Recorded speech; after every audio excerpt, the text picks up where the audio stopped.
بسم اللہ الرحمن الرحیم بسم اللہ الرحمن الرحیم الحمدللہ رب العالمین وصلی اللہ علی محمد وآل محمد۔ سلسلہ گفتگو ہر روز ایک فقہی مسئلہ جاننا، معلوم کرنا اور سیکھنا، اس پہ بات چل رہی تھی۔ مجتہد جس کی تقلید کی جاتی ہے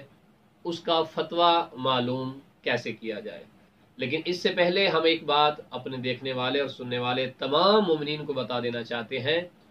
کہ روزمرہ زندگی میں جو انسان کو فقہی مسائل درپیش ہوتے ہیں، شرعی مسائل درپیش ہوتے ہیں، ان کا جان لینا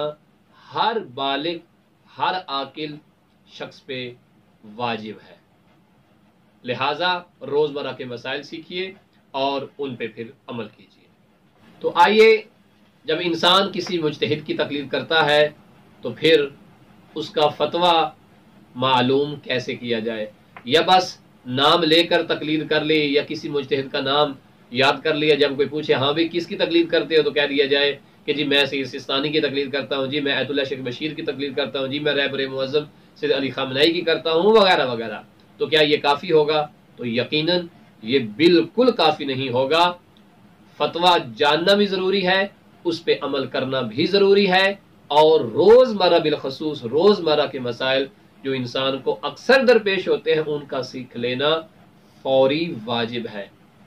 لہٰذا اپنے مرجع کی تقلید کیجیے اور اس کا فتویٰ معلوم کیجیے۔ فتویٰ معلوم کرنے کا ایک بہترین طریقہ ہے، اس میں چند صورتوں کا لحاظ رکھا جاتا ہے۔ پہلی صورت یہ ہے کہ انسان خود اپنے مجتہد کی زبان سے فتویٰ سنے، یہ پہلا طریقہ ہے۔ ایک اور طریقہ ہے، اور وہ یہ مجتہد کا فتویٰ بیان کرنے والے دو عادل لوگوں سے سنے جو غلط بیانی بالکل نہیں کرتے، وہ بتا دیں کہ فلاں مجتہد کا یہ فتویٰ ہے تو اس پہ عمل کر لینا چاہیے۔ ایک اور طریقہ ہے مجتہد کا فتویٰ معلوم کرنے کا، اور وہ کسی ایسے انسان سے سن لینا کہ جس کی بات پہ انسان کو مکمل اعتماد ہو، یعنی اگر وہ عادل نہیں بھی ہے لیکن آپ کے نزدیک وہ ایسا فرد ہے کہ جو بالکل قابل یقین اور قابل اعتماد ہے، اگر وہ کوئی فتویٰ بیان کر دیتا ہے تو اس پر بھی یقین کر لینا چاہیے۔ اس کے علاوہ ایک اور چوتھی صورت بھی ہے، اور وہ یہ کہ آپ اپنے فقیہ، اپنے مجتہد کی کسی فقہی کتاب جو ہے اس کے اندر اس کا فتویٰ معلوم کریں، مثلا توضیح المسائل میں پڑھیں،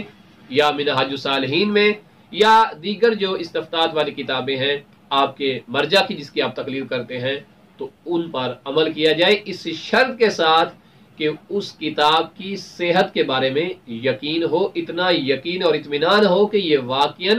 انہی کی کتاب ہے، کسی نے ایسے جو ہے وہ ان کی طرف منسوب نہیں کر دی۔ تو بہرحال ان تمام صورتوں کو ملحوظ رکھتے ہوئے اپنے مرجع، اپنے مجتہد کا فتویٰ معلوم کیجیے اور اس پر عمل کیجیے، اس سے پہلے کہ بغیر علم کے ہم عمل کرنا شروع کر دیں۔ بغیر علم کے عمل خدا کی بارگاہ میں قابل قبول نہیں ہے۔ وصلی اللہ علی محمد وآلہ